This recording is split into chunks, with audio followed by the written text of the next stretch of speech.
Okay, I'll just run through 4 trade setups that Friar's looking at for tomorrow's trading session. So, energy sector, 4 trade setups. 4 tickers, 1 thesis, 1 day. That's extremely unusual, and it's telling Friar something. The fact that OXY, CVX, USO and VLO all simultaneously trigger a diamond sell put spread on the 1st of May is a macro signal, not just 4 individual technical signals. The entire energy complex has reset from its April 29th overbought peak simultaneously. The market ran hard on the CENTCOM briefing, Hirsch deal optimism, and is now exhaling. The structural thesis, Hormuz disrupted, Ras Laffan demolished, Israel options creating spoiler risk, has not changed. When was the last time you saw 4 related tickers fire the same high conviction signal on the same day? That's Friar's algo telling us that the wave is standing up. I've talked about Peter and the Wolf previously. We'll look at that next slide. The macro framework. Peter and the Wolf, diminishing returns. Trump peace deal announcements are implied volatility events, not information events. The market sells oil on the announcement and buys it back when reality reasserts. Each sell-off is smaller, so we are selling put spreads into a market that keeps recovering. The Peter and the Wolf framework is named after the Aesop fable, and the trading parallel is precise. Each time Trump announces talks, a deal, a ceasefire on Iran, oil falls. The market prices in Hormuz reopening. Then physical reality reasserts. Ras Laffan is still demolished. Helium has evaporated. Bromine is constrained. Tankers cannot transit. Oil recovers. Each successive fall is smaller, each recovery larger. The market is learning not to believe the baboon. The diminishing returns pattern. 23rd of March, talks rumour, oil falls 17%. The market fully believes a deal is coming, small recovery of only about 6%, as scepticism is still low. Suspicious $580 million bets on falling oil placed 15 minutes before the announcement. 7th of April, ceasefire announced, oil falls 13%, smaller than the 23rd of March. Brent hits 94.75, but the recovery is bigger at 14% as Hormuz stays closed and tankers turn back.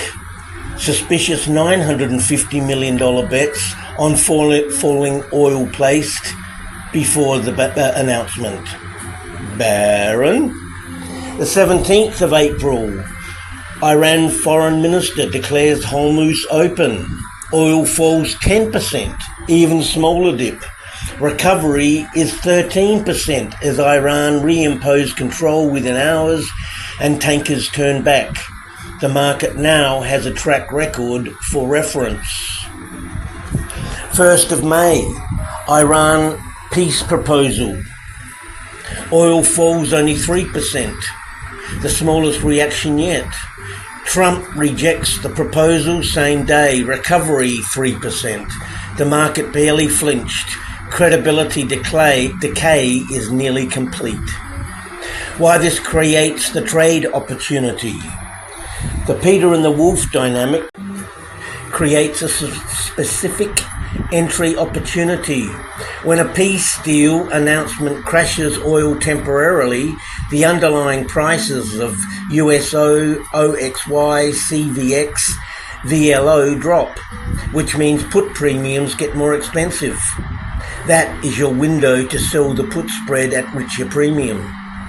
Then, when the structural disruption reasserts, as it has every single time, for very good reason, and oil recovers, the short put moves further out of the money and the spread profits.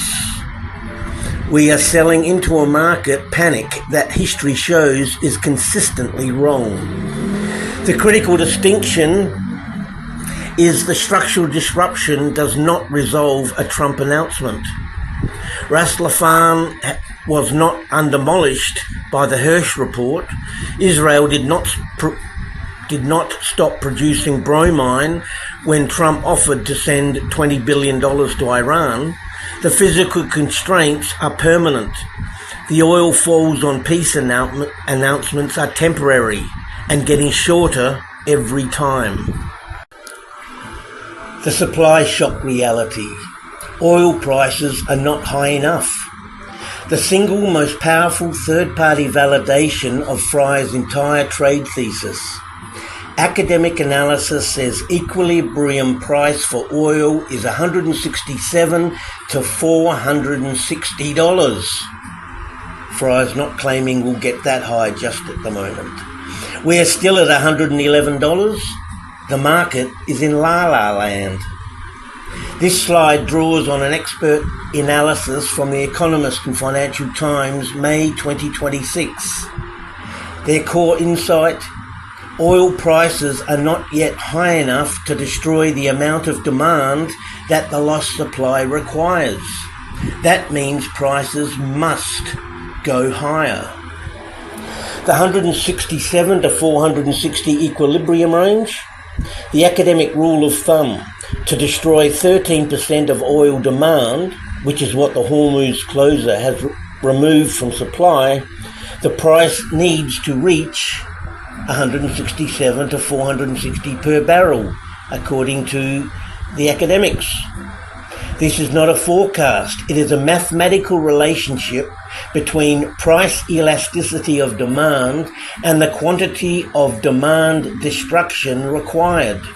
At $111, we have destroyed perhaps 2 or 3% of demand. However, 13% of demand is still required to be destroyed.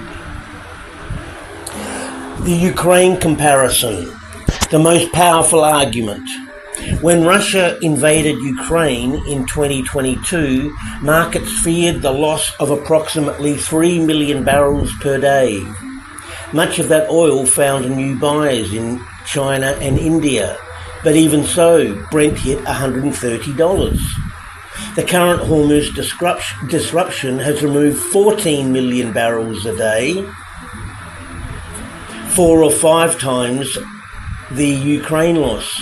Critically, this oil cannot be redirected. It is physically stranded inside the Gulf.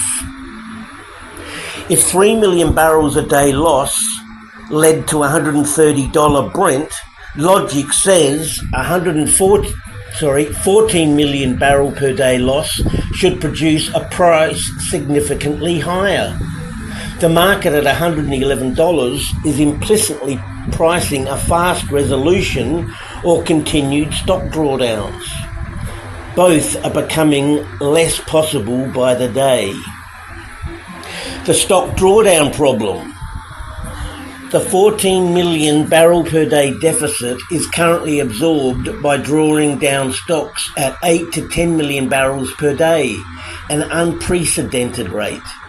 Government strategic reserves, commercial inventories, and floating storage are all being consumed simultaneously. Jet fuel and diesel are already at minimum functional levels, the floor needed to sustain maritime trade and aviation. When stocks reach critical minimums, only 2 levers remain: demand destruction or price strikes to ration consumption. The la-la land diagnosis. Physical traders, the punters who actually move barrels around the world, agree prices must go much higher. The disconnect is between the physical market, acutely tight, and the financial market, still pricing in a quick resolution, hence la. This is the Peter and the Wolf framework. Financial traders keep believing the peace deal will materialize. Physical traders know it has not changed the supply reality. This slide is academic and expert validation that the 4 trade setups are not speculative. They are grounded in a structural supply shock that cannot resolve quickly.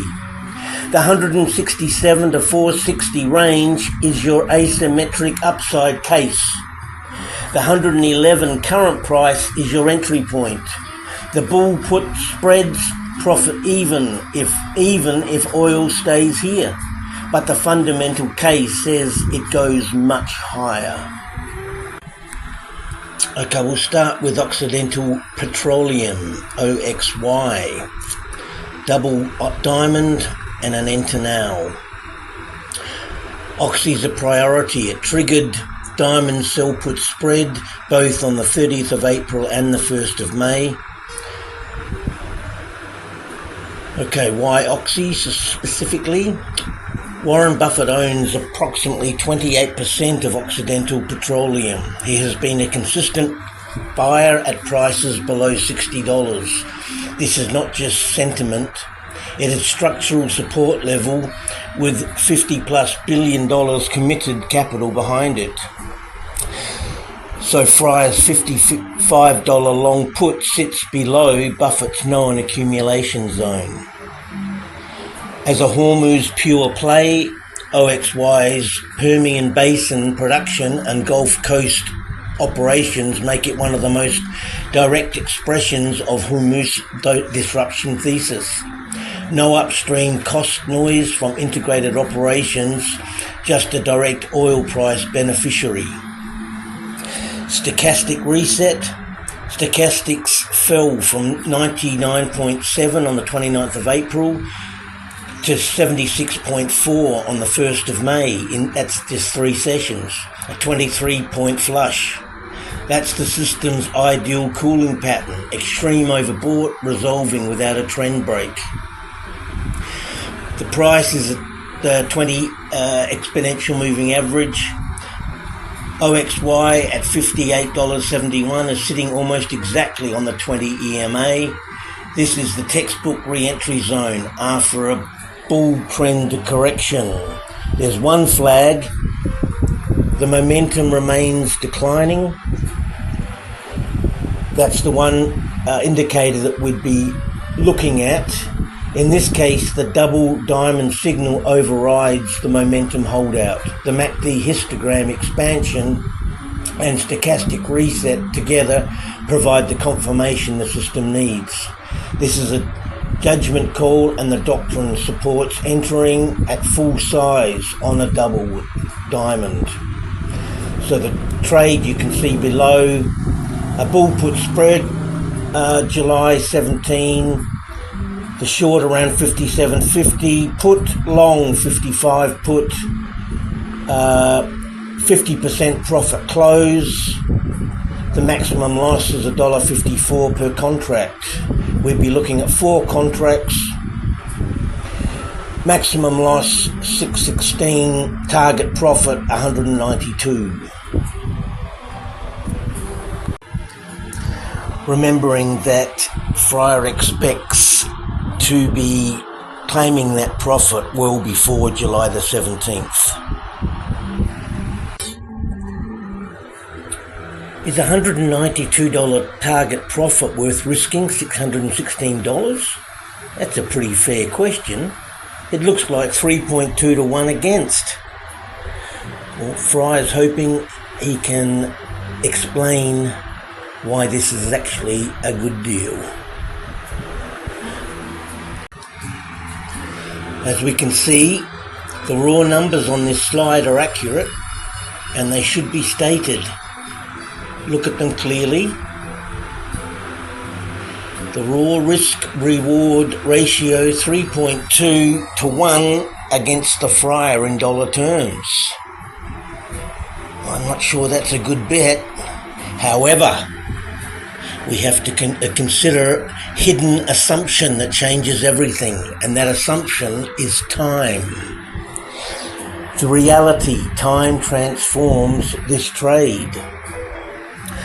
Remember, we're looking at a 50% profit target on this spread, not a 77-day trade. In Friar's algorithm's opinion, and Friar's opinion, it's probably more like a 7-day trade. That single fact changes every calculation. The spread expires on July 17, 2026, 77 days from entry. But Friar's not planning on holding it for 77 days. Friar's looking at a 50% profit. And based on the current technical setup, which I've gone through, it's firing and it looking like a 7-day trade.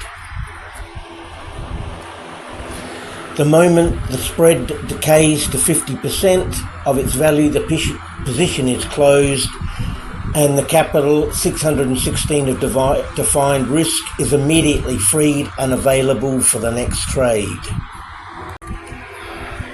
So when we look at an annualized return of the calculation, which is really what we need to be doing with Friar's style of trades, which are longer term, not day trading, but longer term trades, we incorporate the time dimension, the picture changes entirely.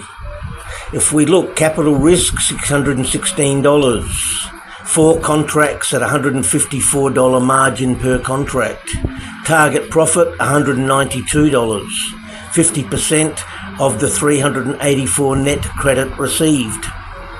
Time to target, approximately 7 days, based on stochastic reset pattern and theta decay rate. Return on capital, 31.2%, $192 divided by 616 times 100. Annualized return, 1,100%.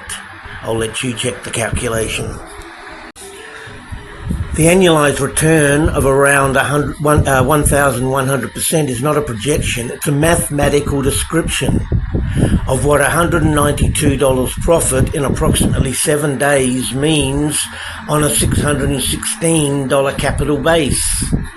It reframes the question from is $192 worth risking for 616 to is a 31% return in 7 days worth a defined risk. Why is the 50% close in 7 days realistic?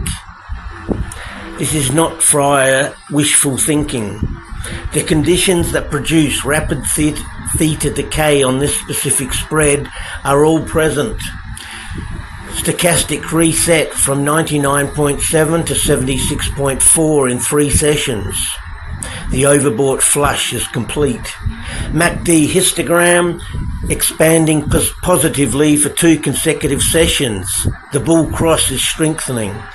Price at $58.71, sitting above the 57.5 short put with $1.21 immediate cushion.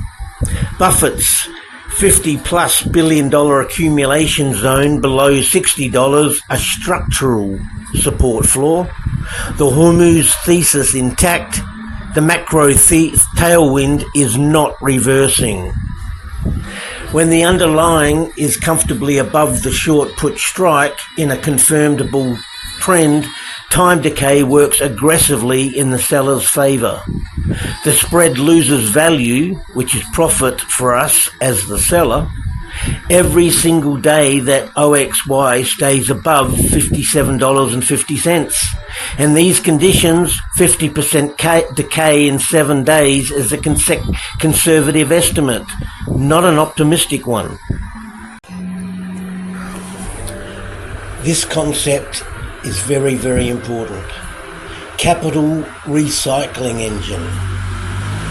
So the same $116 of capital does not sit idle after the Oxy trade closes. It's immediately available to enter the next trade. So 4 trades, 4 weeks, 1 pool of capital.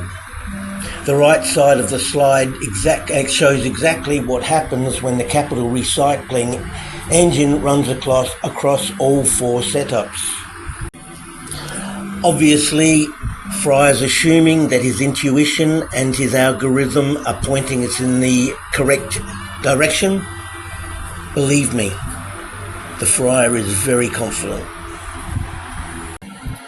I won't read through the rest of the slide, but please put it on pause and have a good look. It makes sense. It might not be exactly 7 days. I've closed bull put spreads in 2 days. In fact, 1 day once. I've closed them maybe 14 days. I'm talking on average. Okay, this has already been a very long presentation, so the remaining slides I will leave for people who are interested to read the details. So then this one is CVX, the Chevron Corporation. It's had a fresh bull cross. CVX has the freshest MACD bull cross of the 4 tickers. It only crossed positive on the 30th of April. Fresh crosses confirmed bull trends in the system's highest quality setups. Okay, please put on pause and read the rest. USO, US Oil Fund. Some of you might remember I was in and out of that. I got out of that last week after I think that was about 12 days, and I'm planning to get back in again. Okay, it's a Brent proxy, highest liquidity. It's a pure Hormuz thesis bet. USO is the cleanest Hormuz expression available in the options market. It tracks Brent crude directly, with the highest options liquidity of the 4 tickers. Again, if you're interested, pause and have a read. VLO, Valero. VLO is the one ticker where the Doctrine says wait for momentum confirmation before entering full size. However, the MACD expansion is the fastest of the group. When it fires hard. So again, this will be one we're going to be watching. So if you're interested, pause and have a read. The execution priority. The market bought the dual narrative, ran the extreme overbought across the sector, and is now correcting back to the bull trend mean. That correction is our entry window. I'll let you go through, put it on pause if you're interested to read the priority order, execution details. The simultaneous signal as a confirmation. The fact that 4 related tickers fire the same signal on the same day in itself is a form of confirmation. That's very rare. I don't think it's happened before in the algo. If only OXY fired diamond, you would look at it as a single ticker setup. But when all 4 fire simultaneously, it's a confirmation of Friar's macro thesis.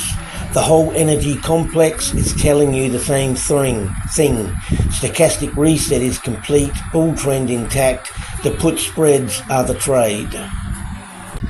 Okay, finally, it's just Friar touched doctrine and risk management. Again, all of this is based on Friar's intuition and Friar's algorithm, which is very clear that arrogant Friar has 100% confidence. Of course, Friar can be wrong, but that doesn't mean Friar doesn't have 100% confidence. So please keep that in mind. I'll leave the rest for anyone that's interested to read about the risk management. Good luck. I will definitely be live when New York opens tomorrow.